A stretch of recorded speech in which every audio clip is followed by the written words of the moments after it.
Kaixo egunon ikasleok, gaur ikusiko ditugu funtzio arrazionalak. Funtzio arrazionalak deitzen dira ere hiperbolak. Hiperbolak deitzen dira dauzkagulako bi kurba beti, bai? Horrelako bi kurba, bai? Kurba hauek ez dauzkate ez maksimorik, ez minimorik. Horregatik deitzen dira hiperbolak. Funtzio hauek beraien egitura algebraikoa izango da bi polinomioen arteko zatiketa bat, bai?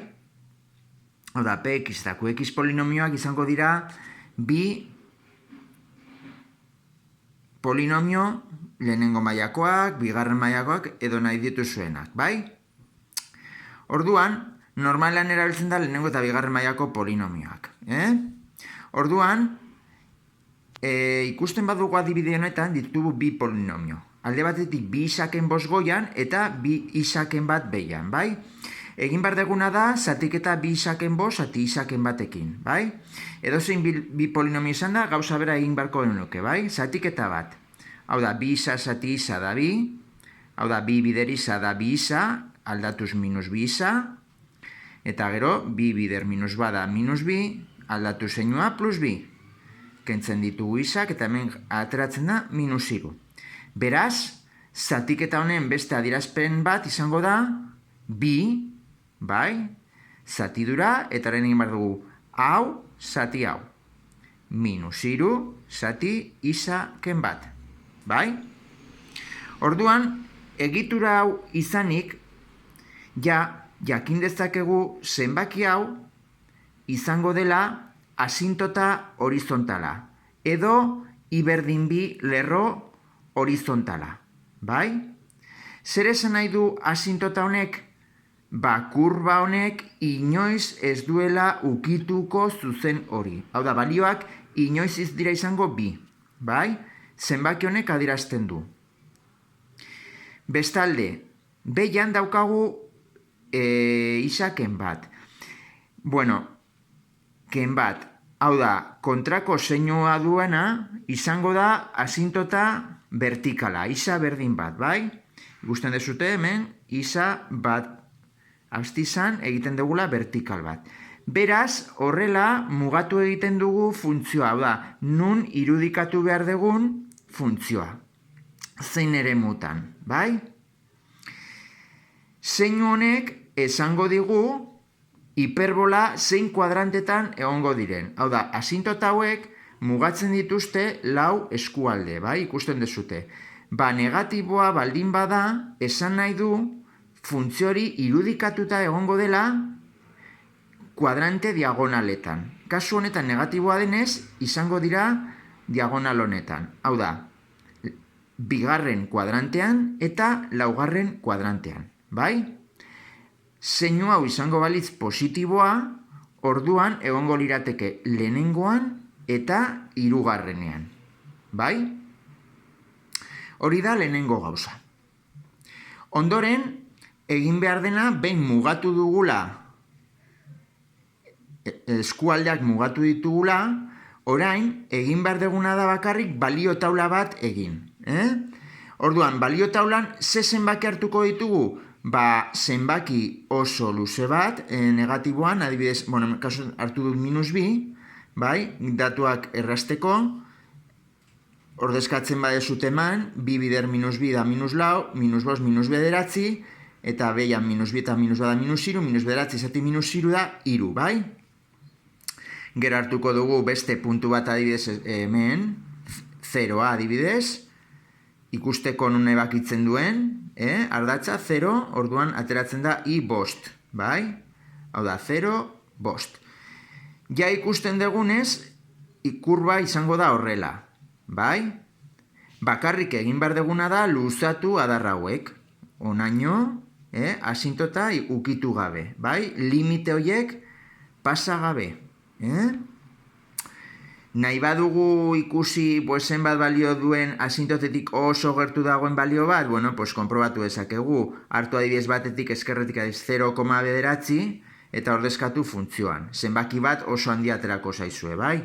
Kasu bera, hemen hartu behar dituzue beste bi puntu, adibidez eskualde honetakoak, aterako ditugu 2 eta 4, ordezkatu izabin hemen ateratzen da i minus bat, eta ordezkatuz 4 ateratzen da bat.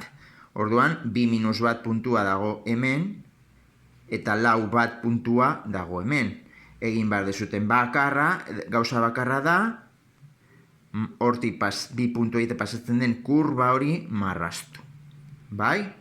Gero, jakin nahi badezute hemen, zehaztu nahi badezute balio bat, oso gertu dagoena, hartu asintotatik oso gertu dagoena eskubitik, adibidez 1,1. 1,1 ordezkatzen badezute hor, aterako da iren balio oso negatibo bat. Horrek adierazten du adarra joango dela beraka. Bai? Hauek dira funtzio arrazionalak. Gero, gerta daiteke ere, izatea alderantzizko proportzionaltasuneko funtzioak, bai? Hau da kasu berezi bat aurrekoarena, bai? Funtzio arrazionalen kasu berezia da, bai? Honetan, daukazute zenbaki bat goian eta behian polinomio bat, bai? Baina gauza bera da, Orduan, alderantziz proportzionaltasuneko funtzioak izango dira bi magnitude alderantzizkoak lotzen dituenak, bai? I dago goian eta isa beti behian, beti izendatzailean, bai?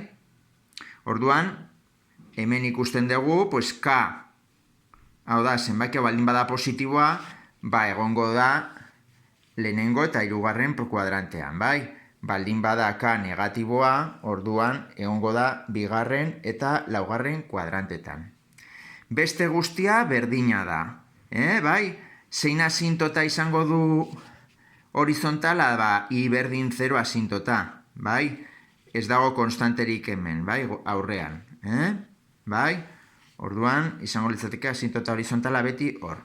Eta vertikala ere bai da 0, Hau da, funtzio mota hauek, hau da, kasu partikular hauek funtzio arrazionaletan beti, asintotak dira ardatzak, bai? I, oi eta oisa ardatza. Ordenatu ardatza eta astizen ardatza, bai? Bueno, eta ikusten dezute, nun ez du ikutzen, nun ematen du errorea funtzione, izendatzaia egiten badugu berdin 0. Orduan, beti definizio eremua kalkulatu nahi badugu funtzio hauetan, beti egin behar dugu beko izendatzaia berdin 0. Eta hortik kendu behar dugu beti, bai, zenbaki hori. Bai? Hau da, domeinua edo definizioa kasu hauetan izango da R ken 0. Bai? Adierazpen hauetan. Lehengoan, funtzio arrazionaletan, hemen ikusten badezute, egiten badugu bekoa berdin 0, orduan, definizio eremua errorea ematen du bat puntuan. Hau da, bat ken bat da 0, errorea ematen du, orduan, ikusten dezutenez, definizio eremua da, minus infinitotik batera, edo batetik infinitura. Hau da, R ken 0. Bai? Eta gauza oso bitxia daukate kurba hauek, edo hiperbola hauek. Ikusten dezutenez, adierazpenean, funtzio hau simetrikoa da, beti, bai? Puntu batekiko. Kasu honetan, alderantzizko proportzionaltasuneko funtzioetan, simetria puntua izango da 0,0 puntua. Hau da, giratzen badezute eskerrera eta gero bera, irudi berdina da. Hau da, simetria bakoitia daukate. Bai? Lehengo kasuetan, funtzio arrazionaletan, simetria puntua izango da, kasu honetan, adierazten du honek, bat, bi. Bai? Bat, bi. Hau da, honekiko izango da simetrikoa, bai? Kasu horretan ematen du simetria bakoitia dela, baina berez da puntu honekiko. Simetria bakoitia izateko izan behar du jatorriakiko, bai? Orduan, giratzen baizute, adibidez hiperbolau horra eta gero bera, orduan simetrikoa izango da. Bai? Ba, hau da, funtzio arrazionala eta alderantzizko proportzionaltasuneko funtzioei buruz jakin behar dezutena.